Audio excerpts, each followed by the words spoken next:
Ranchi global shotokan karate association of Jharkhand की तरफ से ट्रेनिंग कैंप और बेल्ट एग्जामिनेशन का आयोजन रांची के थड़पकना स्थित कृष्णा पैलेस में किया गया, जहां बच्चों के हौसले को बढ़ाते हुए उन्हें सर्टिफिकेट देकर सम्मानित किया गया। साथ ही विशेष रूप से कोलकाता में आयोजित ग्लोबल शतक ऑन इंटरनेशनल कराटे कंपटीशन में 4 बच्चों ने पुरस्कार जीत संस्था का नाम रोशन किया है। उन्हें संस्था ने सम्मानित किया है, जिसमें मुकेश कुमार, रवि गुंधार कुमार, अनमोल जायसवाल और ईशान कुमार शर्मा शामिल हैं। वहां उपस्थित बच्चों का संस्था ने हौसला बढ़ाया और उज्जवल भविष्य की कामना की। कार्यक्रम में बच्चों ने कई तरह के डांस परफॉर्मेंस प्रस्तुत किया। कार्यक्रम में आए लोगों ने खूब मनोरंजन भी किया। वहीं कोलकाता में बच्चों की जीत पर उन्हें बधाई देते हुए रांची के डिप्टी मेयर संजीव विजय वर्गीय ने कहा कि आज की तारीख में कराटे बहुत जरूरी है। कोई व्यक्ति को अगर असामाजिक तत्वों द्वारा परेशान किया जाता है तो उस वक्त कराटे काफी कामगार साबित होता है। खासकर महिलाओं को जागरूक करते हुए उन्होंने कहा कि अक्सर महिलाओं को प्रताड़ित करने की खबरें हमें सुनने को मिलती है। अक्सर कई शहरों में देखा गया है कि अकेली महिला जो रात में अपने वर्क से लौटती है, उनके साथ गलत हरकत की जाती है। ऐसे में अगर वे महिलाएं कराटे सीखी रहेंगी तो उन्हें मुंह तोड़ जवाब दे सकती हैं। देखिए, हम सब के लिए गौरव का विषय है कि आज हमारे बच्चे चाहे वो किसी भी फील्ड में जा रहे हैं तो अंतर्राष्ट्रीय पुरस्कार जीतने का काम कर रहे हैं। अभी जैसा 4 बच्चों को हम लोगों ने यहाँ सम्मानित करने का काम किया। बंगाल में ये टूर्नामेंट हुआ और वहाँ कई एक देश के खिलाड़ी जब वहाँ जुटे तो हमारे लिए गौरव की बात है कि रांची के ये 4 बच्चे वहाँ से अंतर्राष्ट्रीय पुरस्कार जीत के लाए हैं। देखिए, धीरे धीरे जिस तरह से भारत में खेल के प्रति जागरूकता और सरकार का भी ध्यान थोड़ा केंद्रित हुआ है खेल में, ऐसा मैं समझता हूँ। क्योंकि हम देखते हैं कि जो भी खेल में आज हमारे खिलाड़ी अगर आगे बढ़ रहे हैं तो हमारे देश के माननीय प्रधानमंत्री डायरेक्ट उनसे बात करते हैं। तो अंदर से एक खिलाड़ियों के अंदर भी एक जज्बा आता है कि अरे, जब देश का प्रधानमंत्री हमसे इतना अच्छा इंटरेक्शन कर रहा है तो हमें भी अपने देश के लिए कुछ करना चाहिए।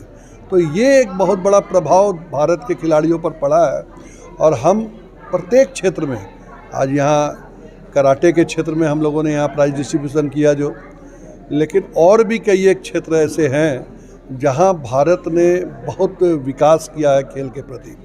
मैं कराटे शोटोकन 2 एसोसिएशन झारखंड के सभी ऑर्गेनाइजिंग कमेटी को धन्यवाद दूंगा कि उन्होंने एक पहल किया कि अपने खिलाड़ियों को इस तरह से सम्मानित करने का।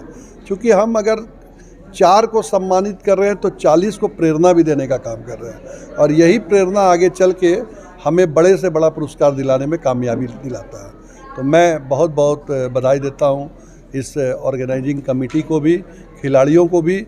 और हम देख रहे हैं कि जिस तरह से लड़कियों की सहभागिता भी कराटे में बढ़ी है, तो कहीं ना कहीं पहले तो सेल्फ डिफेंस उनको दिखता होगा कि सेल्फ डिफेंस के लिए हम कराटे सीख रहे हैं, लेकिन वो सेल्फ डिफेंस आगे चल के बड़े बड़े पुरस्कार लाने वाला होगा, ऐसा अब उनको महसूस होने लगा होगा। तो मेरी ओर से बहुत बहुत शुभकामनाएं सभी खिलाड़ियों को। इस कार्यक्रम में मुख्य अतिथि के तौर पर रांची की डिप्टी मेयर संजीव विजय वर्गीय, वार्ड 16 की पार्षद शबाना खान, झारखंड के संयोजक केंद्रीय अध्यक्ष प्रवक्ता राजेश आर्यन, दुर्गा उरांव सहित कई लोग मौजूद रहे। बच्चों को कराटे ही इसलिए मैं इसीलिए प्रोत्साहित कर रहा हूँ कि जैसा हम लोग रेगुलर लाइफ में देख रहे हैं ना कि रेगुलर लाइफ में कुछ ना कुछ परेशानियाँ हैं, बच्चे बाहर मूव कर रहे हैं। पहले की परिस्थिति ये हुआ करती थी कि हम लोग विद इन स्टेट रहा करते थे। तो जैसे हम लोग पढ़ाई करने के लिए बाहर गए, कभी हैदराबाद गए, कभी दिल्ली गए, कभी अब्रॉड चले गए, तो कहीं ना कहीं अपने लोग कहीं होते हैं, कहीं नहीं होते हैं। तो कराटे कहीं ना कहीं एक सेल्फ डिफेंस है। तो मान के चलिए कि कहीं भी अगर आप मुसीबत में पड़ेंगे तो आप इतने कैपेबल ज़रूर रहेंगे कि आप उससे अपना एक प्रिकॉशनरी मेज़र के तौर पे यूज़ कर पाए। बाकी तो जुडिशरी है, गवर्नमेंट है उस जगह का, उस स्टेट का, उस कंट्री का, तो वो आपको सपोर्ट करेगी ही। मगर अगर आत्मबल या हो जाए, आत्मविश्वास हो जाए तो बहुत अच्छा रहेगा। महिलाओं पे अधिकतर देखा जा रहा है कि पीड़ित किया जाता है, महिलाओं को रात को अकेले घूमने जाती है, कुछ ना कुछ घटनाएं उनके साथ घटती है। तो ऐसे में बच्चियों को क्या कहेंगे, कितनी संख्या में वे जुड़े आपको? मैं कहूँगा कि बच्चियाँ ज़रूर जुड़ें। पहली बात कि आप फ़ोन कॉल करने से पहले आप अपना दिमाग चला सकते हैं, अपना हाथ पैर चला सकते हैं, कम से कम भाग तो सकते हैं। तो कराटे करेंगे तो एक तरफ जहाँ फिज़िकल फ़िटनेस होगा, फिज़िकली मेंटली फ़िट होंगे, तो उस जगह पे एक मौका मिलेगा आपको कि आप सेल्फ़ डिफेंस कर पाएँ। तो मान के चलिए जो विक्टिम यूजुअली फ़ीमेल होती हैं, जो बच्चियाँ होती हैं, तो उन्हें एक ब्राइट चांस मिलेगा कि वो अपना सेल्फ़ डिफेंस कर पाएँगे। हो सकता है क्राइम रेट भी घट जाए। मैं ये नहीं कहूँगा कि ऑल ऑफ अ सडन सब कुछ ठीक ठाक हो जाएगा, क्राइम रेट बहुत गिर जाएगा, मगर एक पॉसिबिलिटी है कि हम लोग इसको रिड्यूस कर पाएँ। सो ऑब्वियसली कराटे बच्चियाँ करें। मिडिल क्लास के फैमिली से क्या कहेंगे, क्योंकि मिडिल क्लास के बच्चियों को तो बच्चियों दोनों को कहूँगा कि ज़रूर कीजिए, क्योंकि ये जो बेसिकली ये जॉब क्लास है।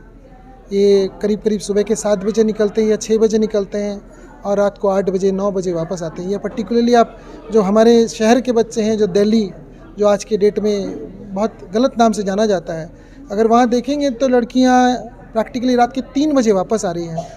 तो अगर आप कराटे सीखे हुए हैं तो आपके मन में प्रैक्टिकली आपको एक सेल्फ कॉन्फिडेंस रहेगा कि नहीं, मैं अपने आप को प्रोटेक्ट कर सकती हूँ या कर सकता हूँ। बहुत सारा की बातें हो सकती हैं। लड़के भी अपने आप को प्रोटेक्ट कर सकते हैं किसी भी हुलिगन से, लड़कियाँ भी अपने आप को प्रोटेक्ट कर सकती है ड्राइवर से, या ऐसा कुछ भी जो इंसिडेंट्स हम लोग यूजुअल लाइफ में देखते हैं कि नहीं, ऐसा इंसिडेंट कैब में हो गया या ऐसा इंसिडेंट किसी रेस्टोरेंट में हो गया, तो इनसे बच्चियाँ भी बचेंगी। महिलाओं को क्या कहेंगी कराटे से कैसे जुड़े? सबसे पहले तो मैं यही कहूँगी कि महिला हर क्षेत्र में आगे है। आप देखिएगा तो इस खेल में भी आगे है वो। और जिस तरीक़ा से अभी हमारे वार्ड में कोचिंग सेंटर खोली जा रही है, तो मैं कोशिश करूँगी कि हमारे वार्ड की लड़कियां भी आके यहाँ कोचिंग सेंटर में अपना नाम ऐड कराएं। यहाँ के जो भी सीखने की क्षमता है वो अपने अंदर लाएं।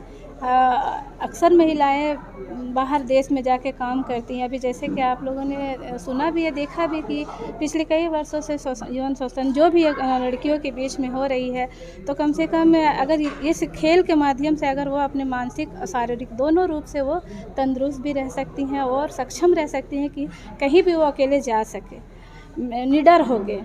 जिस तरीक़ा से हमारे देश में कहीं ना कहीं बेटी बचाओ बेटी पढ़ाओ वाला जो नारा है, इसको अगर ये सीखती हैं लड़कियां, तो कहीं ना कहीं वो नारा भी हमारा कामयाब होगा।